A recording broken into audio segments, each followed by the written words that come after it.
السلام الله عليكم ورحمة الله وبركاته. خياري كسو دواده maanta waxaan isku dayayaa inaan course yar oo web development inaan bilowno weekly insha Allah taala mid ayaan kusoo tuuri doonaa video. Marka waxaan sameynayaa hadda overview ayaan ku sameynayaa. Marka inta inaan web development isla gaarin waxaan rabaa inaan isla ogaano ama aan wax yar ka yar fahanno waxa uu yahay internetku. Haddaba muxuu yahay internetku? Internetka daily life waan isticmaalaa. haddaba internet waxaan dhihi karnaa waa networks of networks, waa networkyo isku xidhan oo caalamka ayaan dhihi karnaa waa network ama may waa internet, sorry. Marka internet waxaan sidoo kale dhihi karnaa it is just a bunch of connected computers, yani kombiyuutarro badan oo isku xidhan sida kuwa halkan ka muuqdo kale waxaan dhihi karnaa waa internet. Marka internetku haddaba يعني aad buu ballaaran yahay. waxaan hadda halkan kusoo koobi karnaa maaha. يعني wuxuu leeyahay qaabab fara badan oo يعني sida madartay loo qaybinayo waa يعني waa field kala weeyaan. marka waxaan dhihi karaa imika sida WAN LAN يعني waxay ku xiranta kolba meesha aad joogto iyo midka loo isticmaalay. haddaba inaga taa inama qusayso, waxaan rabnaa kaliya inaan ogaano يعني qaabka uu u shaqeynayo. haddaba qaab dhismeedka uu internetku u shaqeynayo ama uu inasiyo waxaa kamid ah inaan u isticmaalo email oo kale. يعني maalin kasta waxaan soo diraa email bayna soo diraa. emailada internet bayna saalay haddii internet jirin ba ma diri karayno. sidoo kale the web imika maalin kasta waxaa laga yaabaa inaad browserka gasho aad ku qorto www.facebook.com يعني waa website. sidoo kale inaad ku qorto BBC waa website, VOA waa website. waxaasoo dhan waxaan noo sahlaya inaan search garino internet.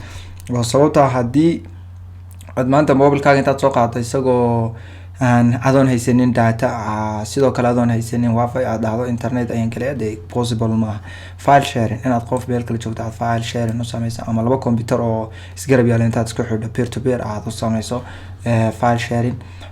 waa يعني waxaa noo sahlaya waa connection. sababta labada computer isku xidhay even there is a connection baa u dhaxeeya. online gaming sida gamamka in online ciyaarno kale sida PUBG iminka Soomaalidu waxay aad u ciyaartaa PUBG waa kamid ah ama Lado oo kale. يعني qof meel kale jooga la ciyaarso waxay noo sahlay internet weeyaan. streaming lives inaad facebookaga live gasho, inaad sidoo kale youtube-ka live gasho, waxaas oo dhan waxay noo sahlaya waa internet. marka overview baan ku sameynay internetku qaabkaas ayuu shaqeeyaa. waxaa badanka wadamada loo u yimaada xarig oo fiber optica kaas oo badda loo soo mariyo. meesha looga soo talaalayana waa UK, caalamka badankiisa caalamka dhan looga talaalana waa UK. marka internetka overviewgiisu intaas ayuu noo hanaya. haddaba maxaa iska galabay su-aashu tahay internetka iyo web developmentiga. without internet web development qofna ma sameyn karo. sababta waxaan dhihi karnaa waa qaabka oo waa qayb kamid ah internetka. waan dhihi karnaa maxaynu dhihi karnaa hadduuna internet jirin qof website-kaaga ma arkayo, qof Facebook ma gelayo hadduuna internet jirin. sababta markuu search gareeyo internetka ayaa u dhigaya inuu maxaa arko. haddaba waxaan sameynaynaa introduction to web development gaar ahaan front end ayaan sameynaynaa inaan introduction ku sameyno. markaan front end dhamayno kadib back end ayaan insha Allah taala u gudbi doonaa. marka introduction to web development front end. hadda front end badanka waxaa weeyaan waa HTML, CSS iyo JavaScript.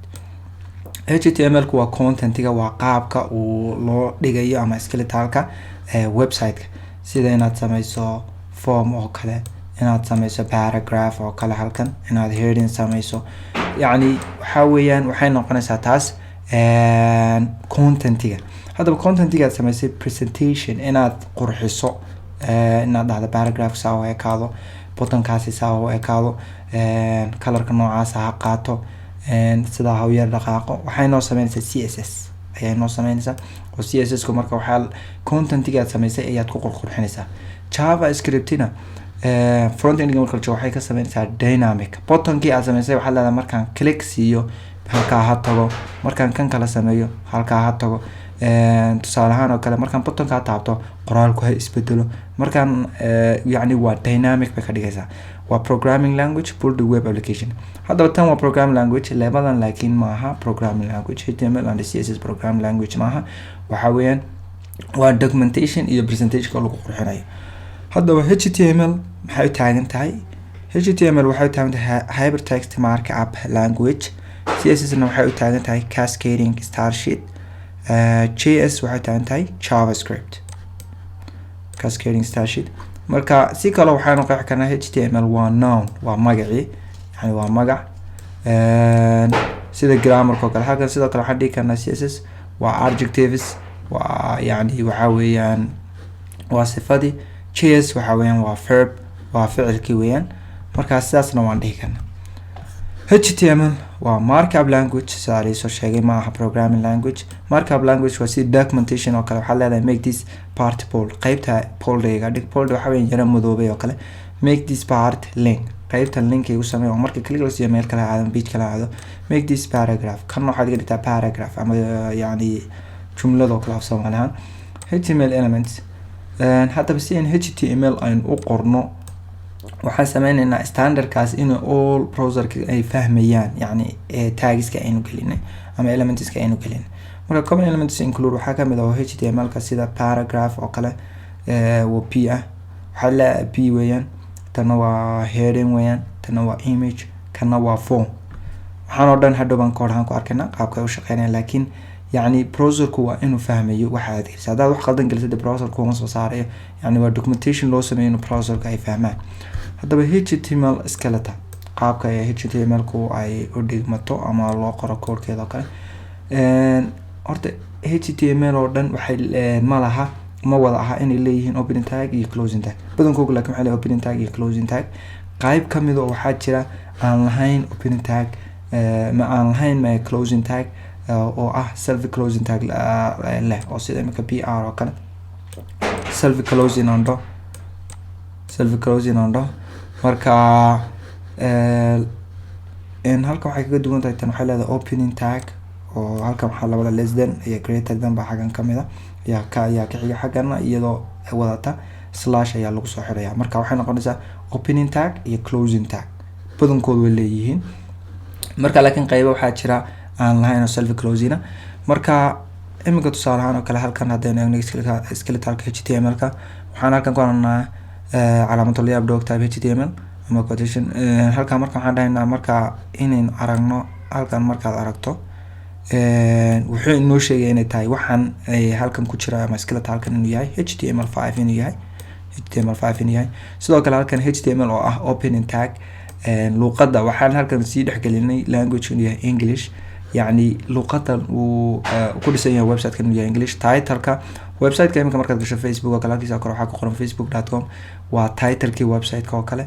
halkan waxa weeyaan party waa meesha content ku jiraan. party opening tag buu noqonayaa waa kan, kana wuxuu noqonayaa closing tag. sidoo kale HTML-ku markuu ahaa halkan opening tag waa kan closing tag-giisu. marka wax kastoo aynu qorayno waa inuu ku dhex jiro HTML-kaas opening taggiisa iyo closing taggiisa. hadduu ka baxo dee waxaas noo soo saaray weeyaan. marka waa inaan horta taa isla fahamna midda koobaad. marka iyadoo kooda caadi ayaan u sameyn doonaa. sidan waxaa haydoon inaan ku sameyno overview ay dadku u yar fahmaan qaabka ay u shaqeynayso. marka imika tan haddaan dhaho website-ka intan haddaan geliyo wuxuu soo saaraya this is a heading oo iyuu soo saaraya kan wuxuu soo saaraya this is a paragraph. marka waxaan oo dhan waxaan ku arkaynaa practical ahaan. marka overview inaan ku sameeyo sida uu yahay iyo qaabka uu shaqeeya yahay. haddii aydan wax ka fahmin xitaa qaabka iyo siday tahay video kale ayaan ka sameynaya. aad iyo aad ayaad ugu mahadsantihiin daawashadeena. assalaamu calaykum waraxmatullaahi wabarakaatu.